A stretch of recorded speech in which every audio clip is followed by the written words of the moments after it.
Kate, would you please join us here in the stage? Yes. The floor is yours. Hi, I am so happy to be here. There is no city that knows how to do this with such joy as this place. Give yourselves a cheer. Yes.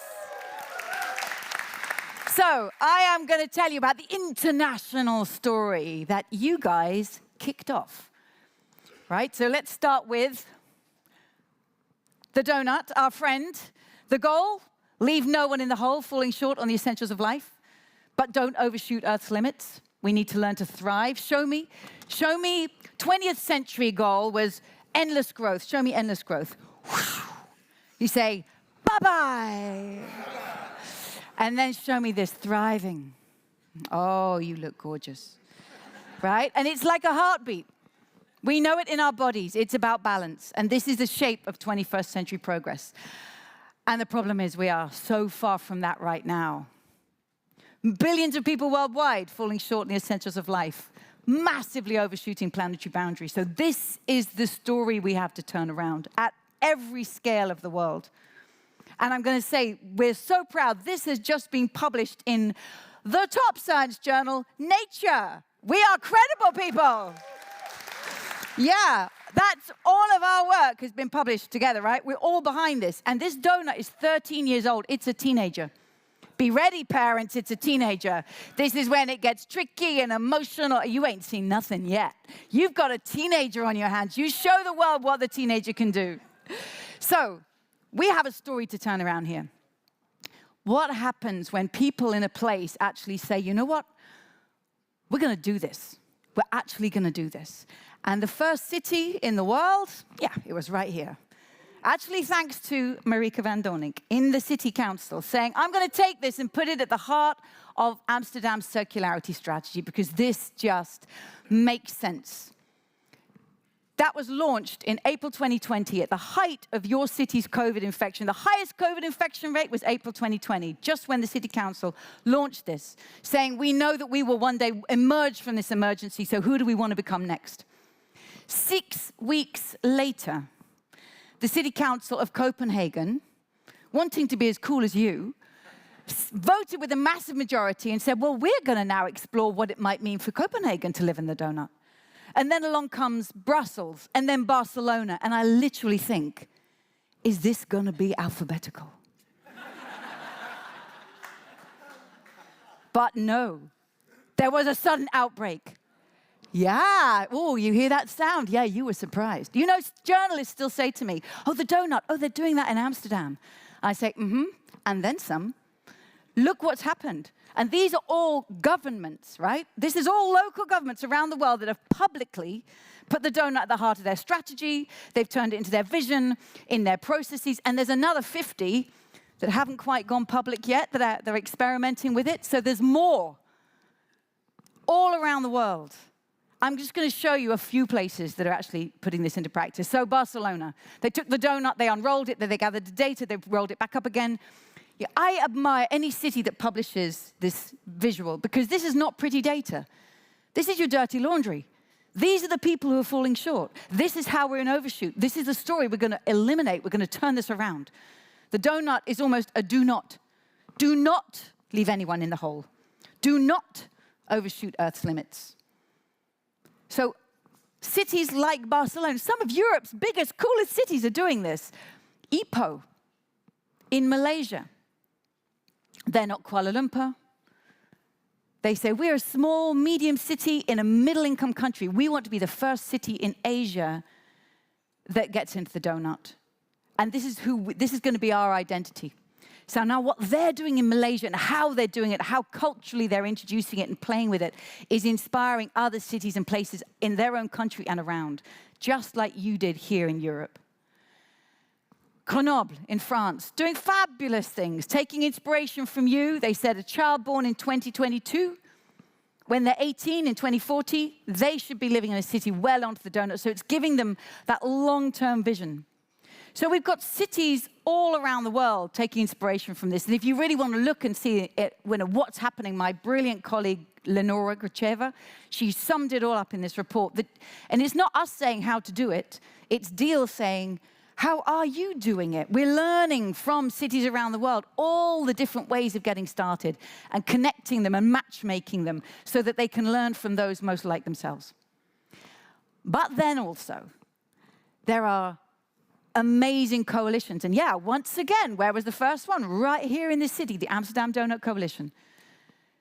Creating an idea. What happened if the people of a place come together and start organizing as a community? And now there's community groups all over the world. Some of them are national, some of them really local, some of them towns, taking inspiration from each other. Let me just show you a few. And here's the gorgeous array of logos. It shows you that diversity of places, and everyone's doing it their own way, as it should be. And with such play, people dance the donut, they knit the donut, they make pizzas like the donut, they graffiti the donut, they make newspapers and magazines and cartoons, bringing all of our creativity and art, because, my God, we need it, right? We need to bring the joy and the play and the artists and the poets to this work.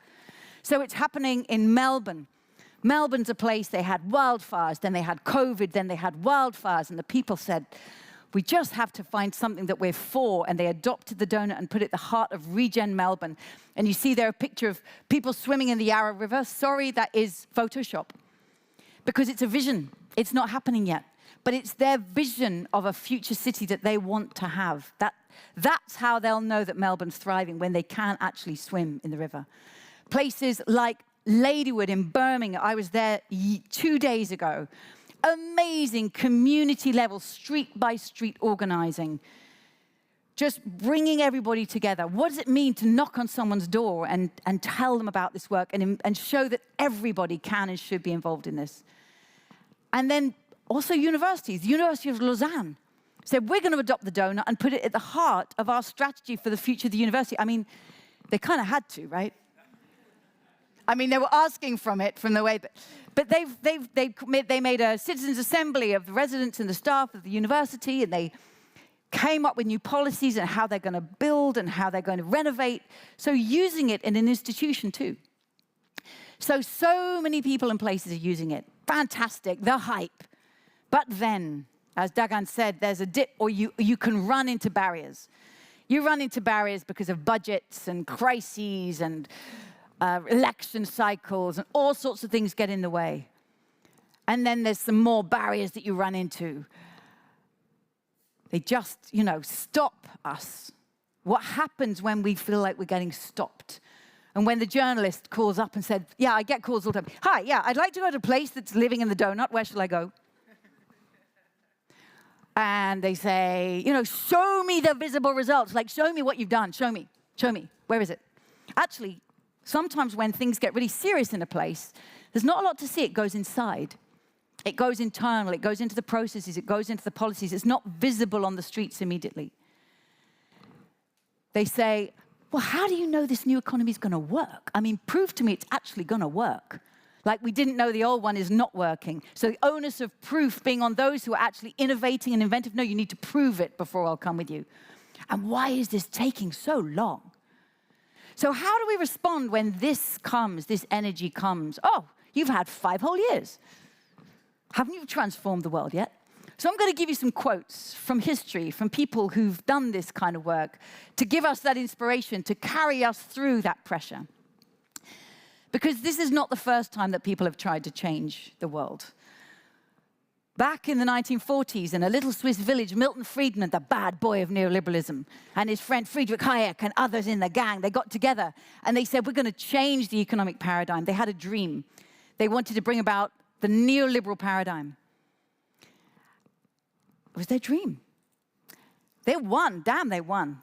Right? They began in 1947, and it took them until 1980, I would say, when Reagan and Thatcher really put it on the world stage, and it became the way that economics is done, the kind of economy we have. But here's what Milton Friedman said, and listen to this, 3 minutes. Only a crisis, actual or perceived, brings about real change. And when that crisis occurs, people will turn to the ideas that are lying around. And he said, we need to make these ideas, keep them alive and available until the politically impossible becomes the politically inevitable. Wow. He thought that neoliberalism was impossible. That has to give everybody hope. Because he won, right? This is going to win too. So people will turn to the ideas that are lying around. Why would you want ideas only lying around? Now, they had the power of massive think tanks that are still really powerful today. But we have people power. We have determination. We have the friends, the connection, the communities, the conviction of people to change this. And why would we leave ideas just lying around? Wouldn't you want them actually up and running? Wouldn't you want proof of practice, places you can point to, not ideas on the page of a book, but in practice? And that, I think, is what this work is doing, putting it into practice, showing again and again and again, whether it's called the donut, whether it's called regenerative, whether it's called by another name. Here, a different kind of economy is possible. It's already happening here in this city. This is the proof we need for the possible future. So when crises occur, people turn to these ideas. Let me turn to Howard Zinn, who said, the leaps that man has made in social evolution came from those who acted as if they knew already they were going to win. I think of the suffragettes who knew, right? We don't come here to break the law, we come here to make the law, and they knew that they were on the right side of history. We think of Gandhi and the Salt March, the dignity with which he held himself in the face of the British Empire, because he just knew that history would come down on his side. Young men in Greensboro who dared to sit at the bar and who knew that they would be actually beaten up and evicted because of the color of their skin. But they knew, as Martin Luther King said, the arc of justice is long, but it bends, right? It bends towards justice. So how do we take inspiration from them? How do we now act as if we know this kind of economy is going to be the one that makes us thrive, and that it's going to come through, the sense will come, we will win? Shirley Chisholm, the first black woman to be elected to the US House of Representatives, she said, if they don't give you a seat at the table, bring a folding chair. So we bring a folding chair. We put on our own events. We make our own newspapers, hold our own news festivals, make the best party, make the irresistible party happen. And then lastly, Ilya Prigozhin, chemist, he said, when a complex system is far from equilibrium, small islands of coherence in a sea of chaos have the capacity to shift the entire system to a higher order. Small islands of coherence. How do we connect up those small islands of coherence? It's exactly in places like this, because it's about the connections between. Right? This is what you're making here tonight, this beautiful network of Doughnut and friends. Whether we call it Doughnut Economics or brede welvaart. Did I get that right? Or well-being economy, or the economy for the common good, or regenerative economy. You can name it what you like, but we are connecting and showing these are the same things. And this is not all new. We all sometimes think it's new economics, new. Is it really new? There are many societies and indigenous cultures and say, we knew that a long time ago. So let us make the big connection. Okay, Doughnut okay. and friends. Thank you very much. Thank you. Thank you. My pleasure. Yes. You want me to put it here? Yes. Kees, heb je de microfoon? Oké, stay with us just for a Q&A from the others. We hebben 5 minuten voor een vraag, het liefst in het Engels, anders gaan we het met z'n allen vertalen. Vragen. Nee, dan ga... ja, hier. Ja. En Kees houdt de microfoon vast, hè? Dat snappen jullie wel. Ja. Kees, wat is de vraag, Kees? Sorry, even goed in de microfoon, ja. We had elections here weeks ago. We have now formation process. Which subjects must be on the agenda, otherwise we need new elections? And you're asking an English woman? Yeah, you often visit us here, please. I'm going to say it in the simplest of terms. Is the focus on leaving nobody falling short? The dealing with the issues that are facing those worst off, and bringing that together with coming back within planetary boundaries. That means a different kind of economy. That means I would be listening to the politicians. Are you taking this now towards a regenerative future or not? Or are you just sliding back to the old linear degenerative way? Are you starting to build a far more distributive future? Redistribution, but also pre-distribution of the assets of this city.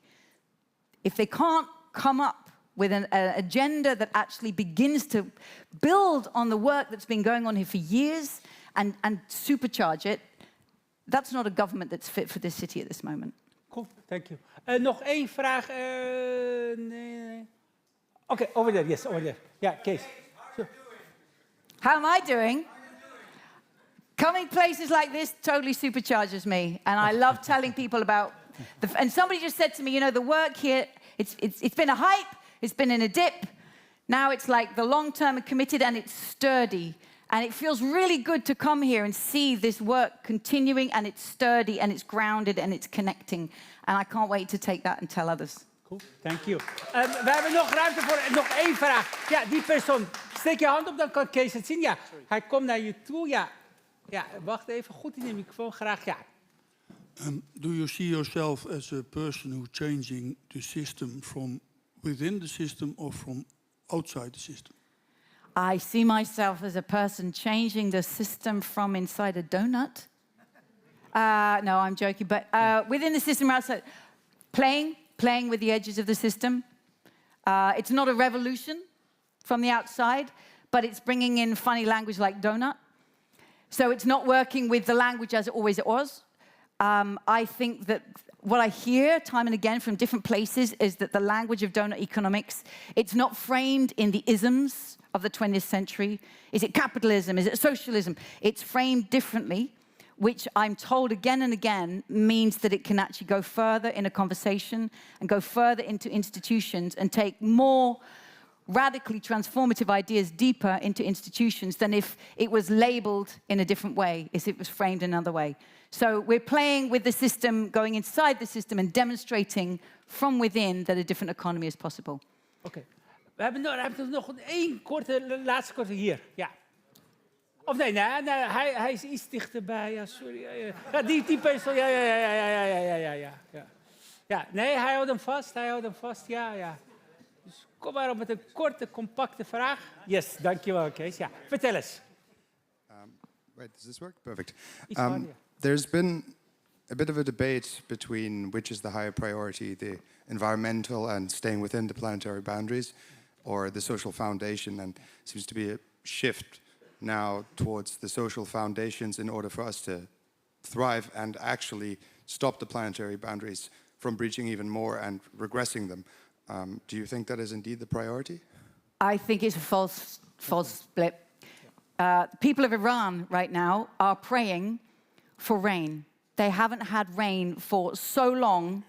They've had like a millimeter in many, many months. So go and tell them there's a real difference between having food and water and living within planetary, but it's the same. It's the same thing. So I think it's only when we precisely put them together that we deal with it. Thank you. So as I said in the very beginning, so we will have a speech, and after that, conversation with you. And now it's time for you to sit at the head of the table and have a conversation with our host. Hey, Kate. Yes. Hello. Great to have you at this bar. Thank you. Here's your favorite drink. I'm very grateful. It was for such that. a fiery speech. Wow. Amazing. Hey. Well, great that you're here. Well, the room is filled with enthusiastic, talented, but also very good-looking people. It's that kind of date. Yeah, date, friendship. for it. Let's start with friendship. Let's transition slowly. Great to have you here at the bar. It's important for you, of course, to connect with the people sitting in the room as well. What's the ultimate conversation starter? Because, how can people empower the movement? Yeah. That's the most important question. And how can they approach you with that conversation? Wow, wait, what's the ultimate conversation starter? Yeah, for you, if you're at the bar, you have a bar stool that's empty. Yeah. Somebody's thinking, okay, I'm going to make a conversation with Kate. What is going to be that conversation, that topic that will press the right button? Okay, it depends which button, but... The friendship button. The friendship button. Yes. The thing I always ask people when I meet them, I say, what is bringing you joy right now? So my question would be, I want to hear about something connected to this work that's bringing somebody joy.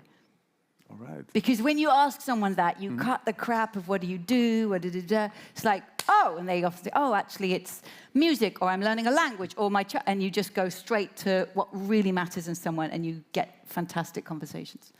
And how does that connect to the movement?